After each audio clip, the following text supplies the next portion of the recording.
There are some upcoming projects happening at Manoa Valley Theater, and here with the details about Death of a Salesman, we got to bring in Dwight Martin. Dwight, good morning. Good to see you. Good morning, Mikey. How are you? Good to see you, and I'm excited because I love Manoa Valley Theater. They're no stranger to Living 808. True. But let's talk about you for a quick second.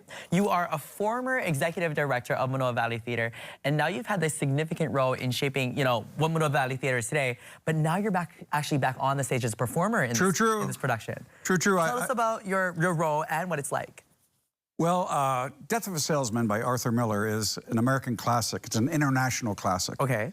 And his most famous play came out in 1949. He won the Pulitzer Prize for it.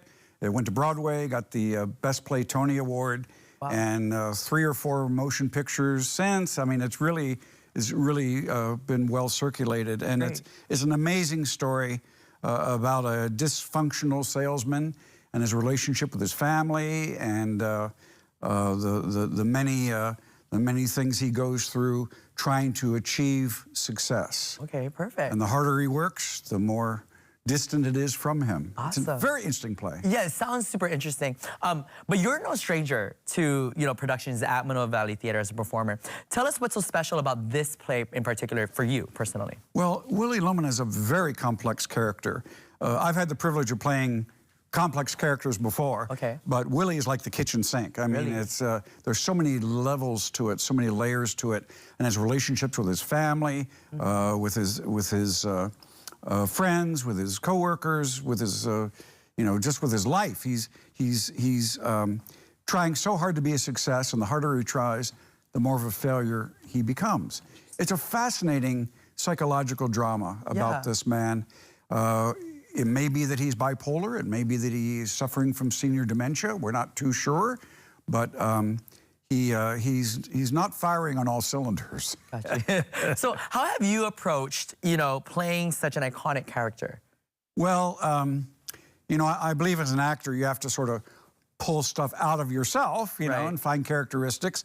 I hope I'm not exactly like Willy Loman in my life, but emotion and feelings, how things interrelate, those kind of things you pull out of yourself and try and apply them to the character. So I've had successes in my life. I've had failures in my life, like Willie has had. I've had magnificent relationships, and I've had relationships that were problematic, not necessarily just with people, but with with your life, and so you just try and highlight characteristics that are representative of the character by drawing upon what you have. Got it. Bring to it. Yeah. So basically, there's some relatable moments to the character that resonate with your personal life. So let's actually piggyback on that conversation just for a second. What do you think the audience is going to take away from this play? Well, Willie is chasing a dream that he cannot attain. A lot of us do that. Willie is very aware of self-perception, how he appears to other people. He puts a lot of importance on how you present yourself to others. And I think those are things that we all do all the time. When you stand in the elevator, you're kind of looking out the side of your eye at the other person. How do I look in comparison?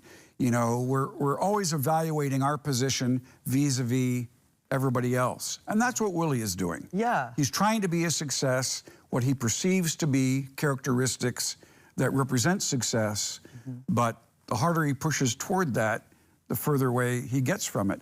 And this is the demise of his relationship with his older son, who's a high school football star, and for all appearances is going to be glorious in his life. But Willie just pushes him so hard in the direction of Willie's dream, Willie's perception of what the American dream is, that it disenfranchises himself from his boy.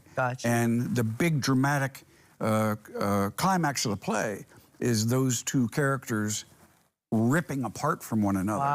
It's fascinating. It is fascinating. It's great theater. But theater is just telling stories, human stories, and there are many qualities in this play that I think audience members are going to relate to. Well, it's called Death of a Salesman, you guys. You guys can check it at Manoa Valley Theater. When does it start running? It opens on May 23rd, May 23rd. runs for only 2 weeks. Perfect. And you Yeah. guys can follow them online. It's at manoavalleytheater.com. You're looking at it on your screens right there. And as always, we're going to have more information on KHWN2.com. Dwight, I feel like I could talk to you for hours. Mikey, thank you. But unfortunately, we only have a couple more minutes. Oh, that's all right. That's okay. That means I just got to go talk to you at the play. Yeah, please do Thank come. you so much, Please Dwight. do come. I appreciate you, brother. Mahalo, yeah? Mahalo. All right, you guys stay with us more on Living It Away. When we return, we're going to wrap things up and tell you what we have in store for you tomorrow.